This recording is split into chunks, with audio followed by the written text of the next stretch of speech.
Do you believe in fairies? The great dividing phrase, by giving an answer, you reveal to the world your sanity and your madness.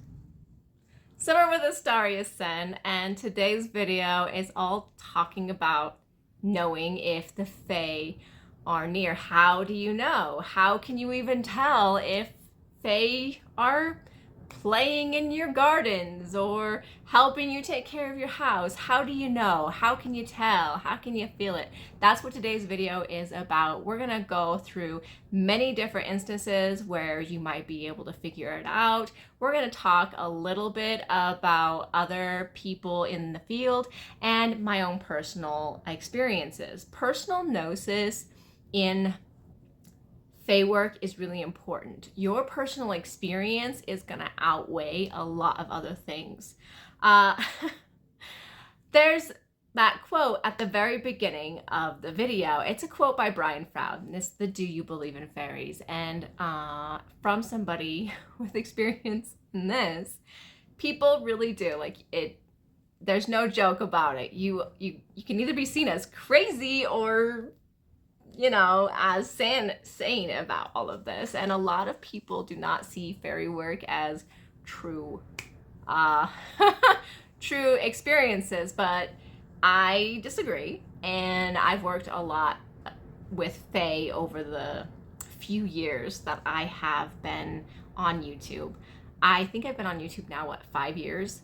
And I've technically been working with the Fae a little bit longer than that, but I didn't get really serious about it until I started learning in my practice. But at the time, I didn't really know how to know if Fae were near. I didn't know how to experience them, so to speak. And that's the way I'm going to put it, because our experiences as humans is done through sight, sound, feeling, all of our senses. We're getting all of this stuff like thrown at us all day long, all the time, from many, many different aspects. And it's our body and our mind's job to interpret what that means for us. And if you smell something, you like it or you dislike it, and you associate it with certain things, right? If you see something, if I say there's a chair over here, me and you are not talking about the same chair. That's why personal gnosis, your own personal experience in fairy work, is so important, because we may not see or experience Fae in the exact same way. However, I did want to touch on many ways we could explore this that will make it easier for you to know on your own personal level, okay? I do have notes down here that I will be referring to, because I went through many, many fairy books to help me out here. I know how I experience them, but I wanted a wider range to help you guys figure out how to experience them. Are they around? That kind of thing. So first up, if you don't believe, then you're not ever going to experience or know if they're around.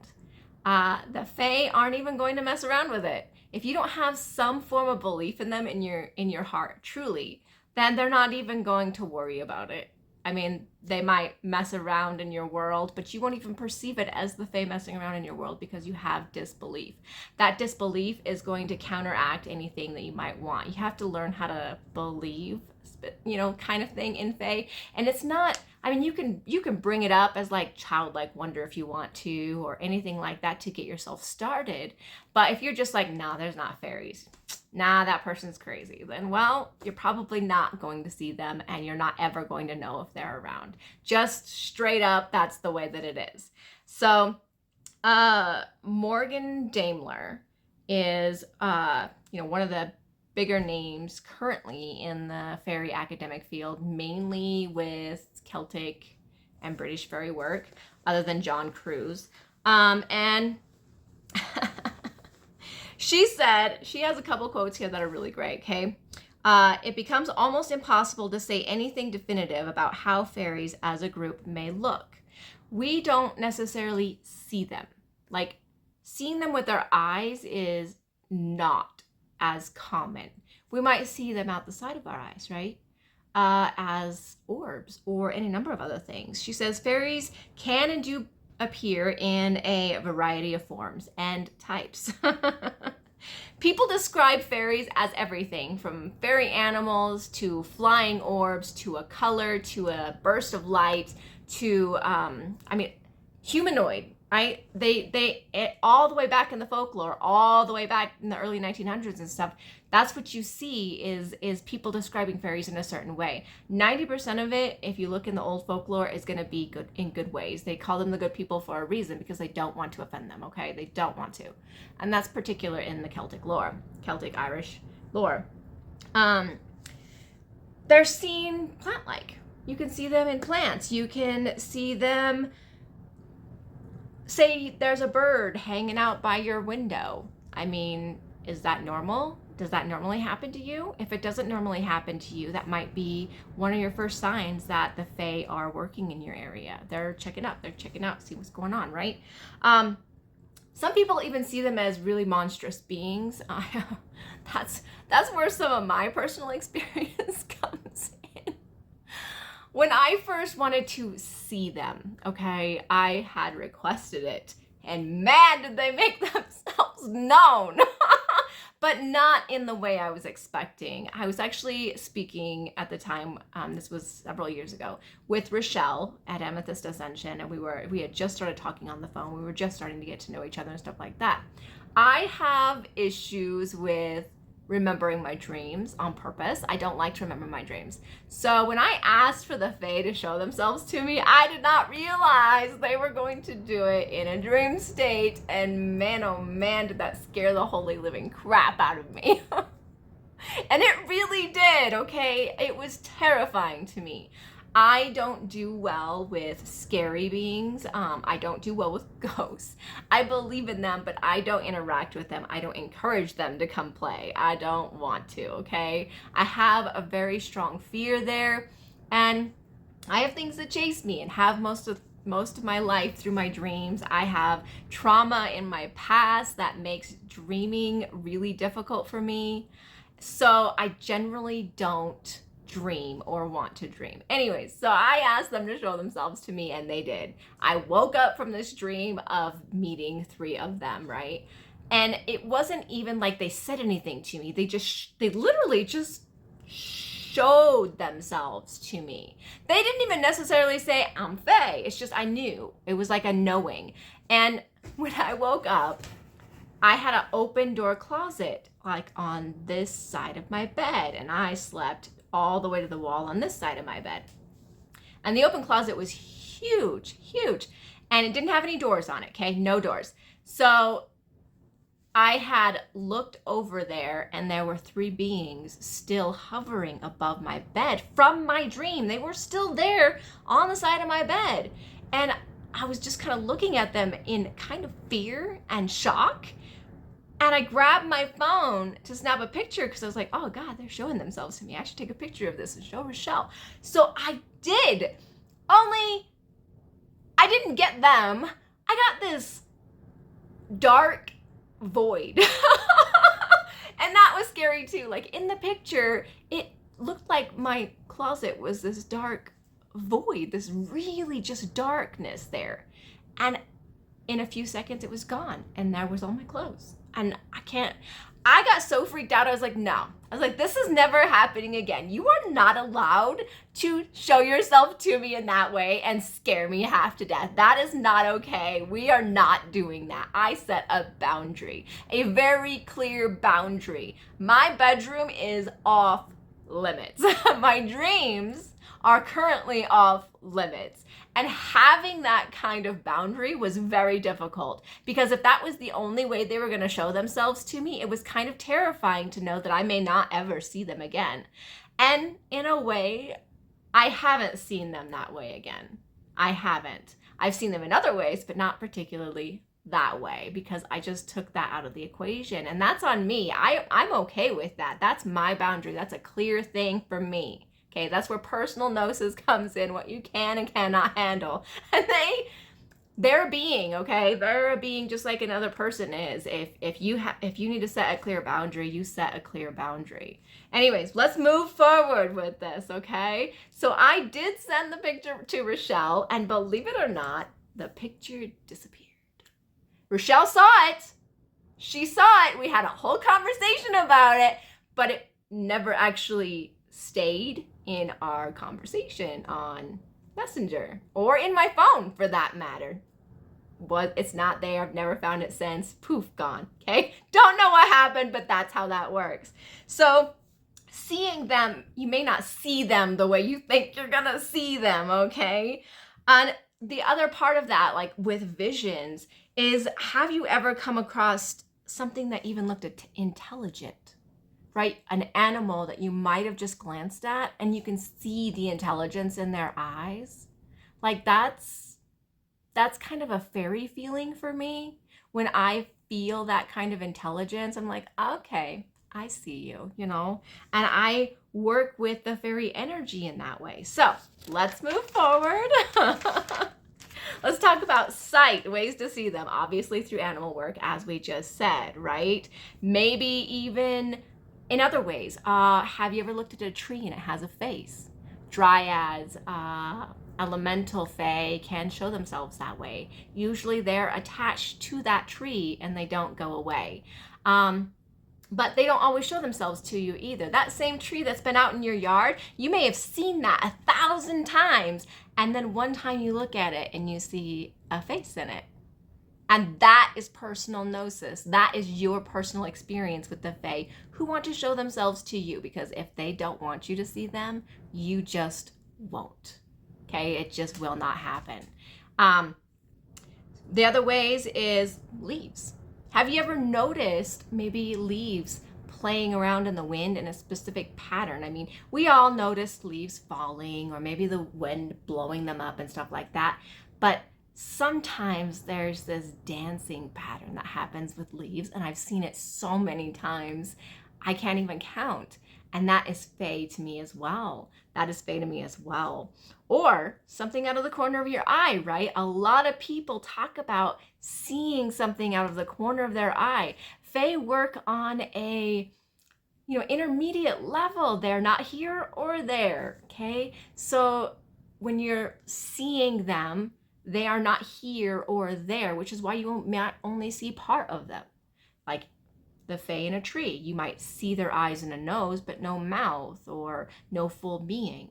Or you could see the full being, but just not fully, right? There's an in-between. Fae have an in-between about them. They are not like us humans. They don't form themselves into a human necessarily. They can, but many don't.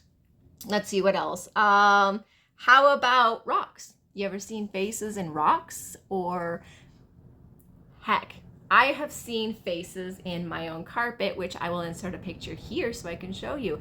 But I draw in my little book all the pictures of faces that I see, like in my carpet, in the dirt, maybe playing in the mud, in the leaves, stuff like that. I will put them down if I can draw them. I'm not a great artist, so it's very minimal work. So that's also part of my personal gnosis and part of knowing which kind of fae are around. If they show a face in a tree near me or in a rock near me or say in the carpet near me, and I have drawn it or noticed it or taken a picture of it, I can look back on it and see if it's continually the same type of fae that is showing the same type of face to me. Which is interesting, because if you read like some of Brian Froud's work, right, he mentions in there that you might see a mean fae, right, at first, but in that same moment, in like the blink of an eye, it can switch to a nice fae, but it's the same fae because they have that in between. They are both good and bad, nice and not nice, mischievous and kind. They have both abilities about them, just like anything else does. There's no every one of them is bad and every one of them is good. There's none of that, just like there's not in the human world or in our gods and goddesses. They have their good side and they have their bad side, just like anything else, okay? So sound, let's talk about sound next, because a lot of people, especially in the old folklore, they hear music, they hear chimes, they hear whispering, they hear gibberish sometimes, or sometimes it's a full-on conversation, but nobody's there.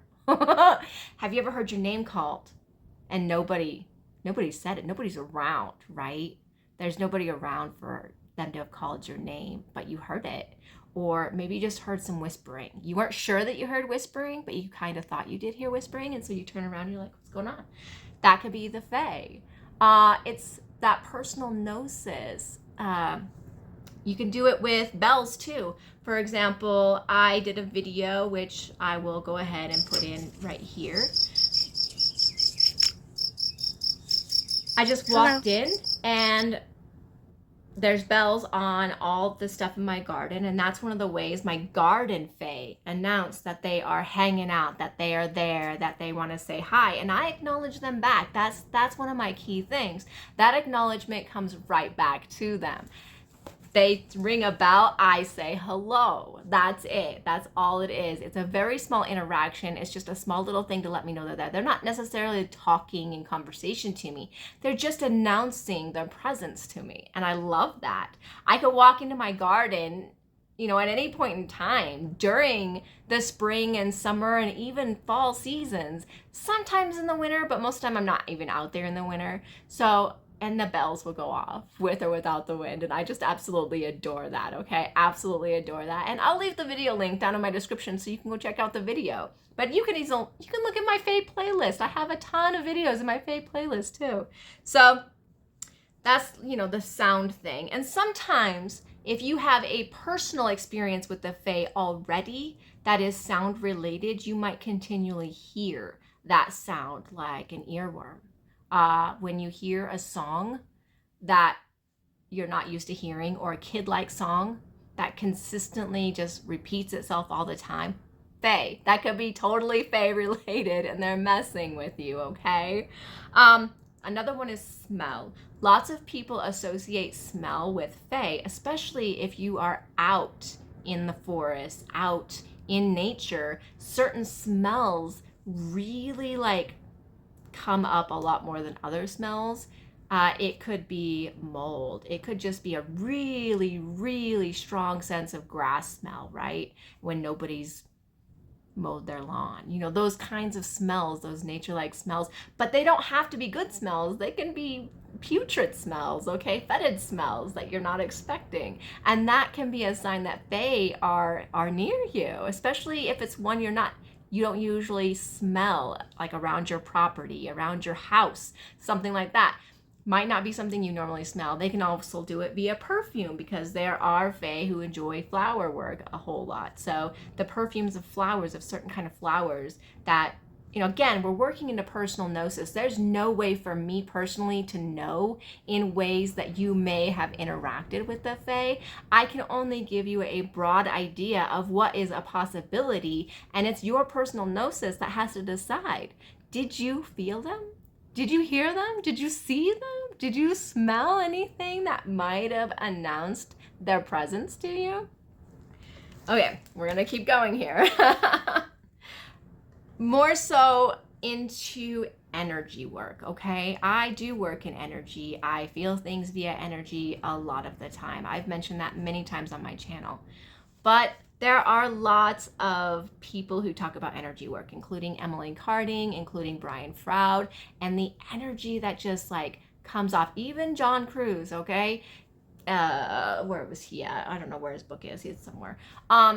But even in his books about fairy, they all talk about this energy that that you can feel, that you can sense something is there. Oftentimes people think that Fae communicate with you telepathically, you know, hence why they might go into your dreams, right? Which I'm not prepared for, right? But there's also this sense, have you ever had a day where so many annoying things happened? Not bad things, but annoying. I don't know, your keys weren't in the right spot, they're not in your normal spot, even though you always put them in the same spot, and the water spurted at you. What is that even about? And then the next thing you know, maybe the trash can lid didn't open properly, and you're like, what is this? And usually it's a series of these annoying things that either happen throughout a day or throughout a week.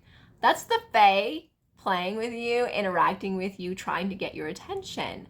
And you might even have things go missing. We do. We hear about that. Oh, my keys went missing. Oh, I lost this jewelry piece or some random thing like that. Or it might even be, hey, I found this earring that I lost forever ago. They do found things for you as well when they want your attention. So there's a lot that can go into, are they around? And your belief in whether or not they're around as well. Our perceived idea of the world is just a bunch of our own synapses just firing off and off and off, scientifically. We feel it through energy. We feel it through our senses and all of them, all the senses, all 6 of them, okay? And that's really, really important when you're working with supernatural beings or gods and goddesses. It's a feeling that you have sometimes, or a smell that you smell, or something out of the corner of your eye, or maybe you did dream about them, and you can write down those dreams and those experiences, and your personal gnosis, the personal way that you work with them, you hear them, you feel them, you see them, is way more important than somebody telling you, yeah, you will see them this way. It's only this way. Nope, you have to see them this way. It's not the way that it works. They're going to show themselves to you however they see fit, which will be for you specifically. Obviously, they no longer come to me in my dreams because I vetoed that. And then, when we truly perceive, this is a quote, when we truly perceive fairy, it is not through our eyes, this is by Emily Carding, but through the whole self. And that is really, really important because that's how you know. That's how you know. How do you know that a goddess wants to work with you? Do you see their name more often? Do you see books about them when you're out wandering around in the world? Does somebody mention them in conversation? Do you dream about them, right? Or maybe you're reading something specific that you didn't expect that goddess to be in, and suddenly there they are. Their name pops up in it, or something about them pops up in it. It's the same kind of stuff with Fae. They're going to come up in the same ways. If they want to be known, they will help make themselves known. Maybe you walked into a bookstore and the first book you saw was a fairy book. That's a little tiny ping of, hey, what do you think? You want to get to know me? We all do that. We all have that ping, that bid for attention, right? I might bring up a topic and I'm looking for somebody to interact with me on that topic. That's that bid for attention, that bid to, hey, do you see me? Kind of thing. And all you do is acknowledge it. You want to create that acknowledgement because that's where your relationship can build from, okay? If the Fae want your attention, they will do many things to get it. And some of them are fun, some of them are smelly, some of them are bad. Have you ever seen a stain that just won't go away? And you're like, how did that stain even get there? It might be them going, you didn't pay attention to me, so this happened. Like they're still trying to interact with you in certain ways, and not all of them will do it. Some of them will get bored of it, and if you don't ever acknowledge them, it'll all stop. It'll just not be there anymore. And later down the road, you may or may not experience them again. It just depends on where you're at emotionally, energetically, spirituality wise towards them, because they don't want to interact with somebody who doesn't want to interact with them. I mean, would you want to interact with somebody who doesn't want to interact with you? No? Okay. Well, same thing. John Cruz said, traditional folk belief does not doubt that fairies are actual solid presence in our world. And I am on board with that, okay? I am fully on board with that. My big thing is acknowledgement.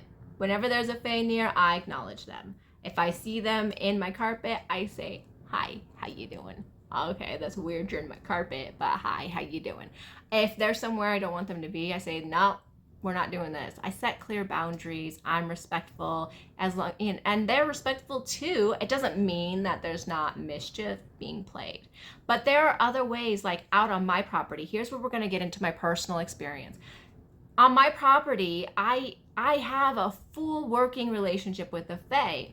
And I'm an artist, so the fae work comes to me via art, and that's a big fairy thing too. Like, look at Brian Froud, right? He has a huge array of fairy work that he does. He has full belief in the fairy, him and his wife. And if you don't know who Brian Froud is, you need to look him up if you're interested in fairies. He did the labyrinth, he helped with the dark crystal, all the things, and he's a renowned artist and renowned fairy believer. So my working with the fae is also through my art. You can see them here. I don't draw. I cannot draw. I already told you that, but I can art. I can sculpt fairies, and I don't know what they're going to look like in advance. I have no idea. That they just come out when I am creating. I start creating and poof, there they are. And I'm like, oh, glad to meet you. And then eventually they might give me their names. Okay, they might. Or they might not. They might wait and be with somebody else and somebody else gets their name and not me. Okay. But that's one of the ways that I work with fae. That's one of the ways I see fae is through my artistic ability, my artistic ability to bring something to life in that sense. Okay. The other ways that I know that they're here is they help take care of my homestead. No joke. No joke. Okay.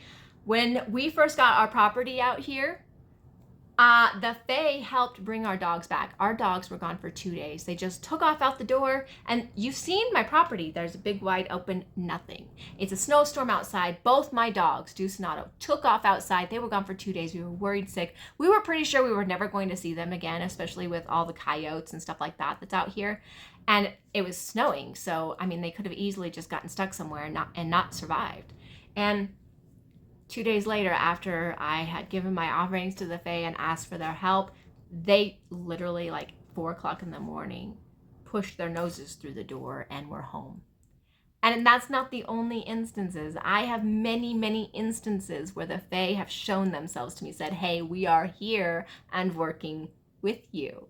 And you want other ways to know if fae are there, you can also use your tarot cards or your oracle cards. You have a fairy deck.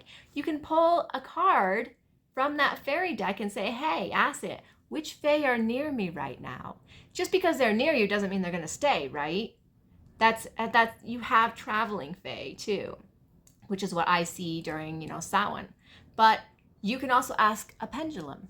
If you enjoy pendulum work or charm work even, you can use that pendulum to ask if the fae are near, or if they're a passing fae, or if they're a fae that's sticking around. And if you want to know if it's a specific kind of fae, you could probably get more deeper into that work. I tend to feel what kind of fae it is. Like mine is brownie. It's brownie work. I know that it's brownie work. That's on my homestead. It's in my home, all the things. So I will do another video where I'm talking about my own personal experiences much later. But for now, this is a really long video. If you have any questions, please let me know. I will answer as many as I can. Here's my question.